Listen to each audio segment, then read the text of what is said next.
ভারতে জনপ্রিয় হয়েছে প্রাণের পটাটা বিস্কুট। বাংলাদেশি কোম্পানির প্রাণের একটি বিস্কুট ভারতের জনপ্রিয়তা পেয়েছে। এই বিস্কুটের জনপ্রিয়তা নিয়ে এক দারুণ কাহিনীও জানা গেছে। এই বিস্কুট অনেকটা নেশার মতো। টুইট বার্তায় কেউ একজন এই কথা বলার পর সামাজিক যোগাযোগ মাধ্যমে ভাইরাল বা চাউর হয়ে যায় এই কথা। অনেকেই বিস্কুটের প্যাকেটের ছবি দিয়ে টুইট করেন। অনেকেই বলেন বিস্কুটটি লকডাউনের সময় খুঁজে পাওয়া মূল্যবান বস্তু। বিস্কুটটির নাম প্রাণ পটাটা স্পাইসি বিস্কুট। ভারতীয় ভোক্তাদের অভিজ্ঞতার কথা তুলে ধরে নিয়ে প্রতিবেদন প্রকাশ করেছে দেশটির অনলাইন সংবাদ মাধ্যম লাইভ মিন্ট।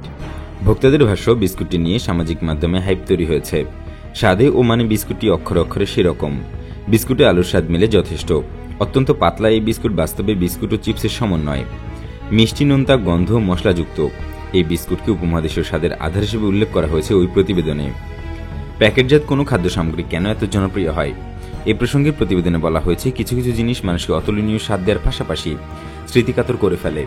যে ব্র্যান্ড এই কাজ করতে পারে তারাই জনপ্রিয় হয়। প্রাণের এই বিস্কুট ঠিক এই কাজই করেছে বলে প্রতিবেদনে বলা হয়েছে।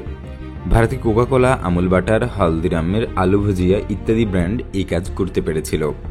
প্রাণের পণ্য ভারতে অনেকদিন ধরেই বাজারজাত হচ্ছে, তবে সেটা ছিল মূলত ভারতের উত্তর পূর্বাঞ্চল ও পশ্চিম বাংলায়। মূলত প্রাণের ব্রাস বিস্কুট, প্যাকেটজাত, ঝালমুড়ি, ইনস্ট্যান্ট নুডলস ও জুস। পটাটাই প্রাণের প্রথম পণ্য যা সর্বভারতীয় জনপ্রিয়তা পেয়েছে।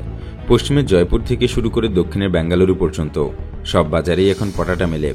ভারতে এই বিস্কুটের জনপ্রিয়তা সম্পর্কে প্রাণ আরফেল গ্রুপের বিপণন পরিচালক জানান, এটি পণ্য হিসেবে অনন্য। এটি শুধু বিস্কুট নয়, আবার শুধু চিপসও নয়, এই দুটির সমন্বয়। সেজন্য এটি বিশেষ মনোযোগের দাবি রাখে। এছাড়া ভারতের মানুষের খাদ্যাভ্যাসের সঙ্গে মিল থাকায় এই বিস্কুট সহজে ক্রেতাদের দৃষ্টি আকর্ষণ করেছে বলে তিনি মনে করেন। কামরুজ্জামান কামাল আরও জানান, প্রাণ আরফেল গ্রুপ অনেকদিন ধরেই ভারতে ব্যবসা করছে। ইতিমধ্যে সেখানে প্রাণের গ্রহণযোগ্যতা তৈরি হয়েছে।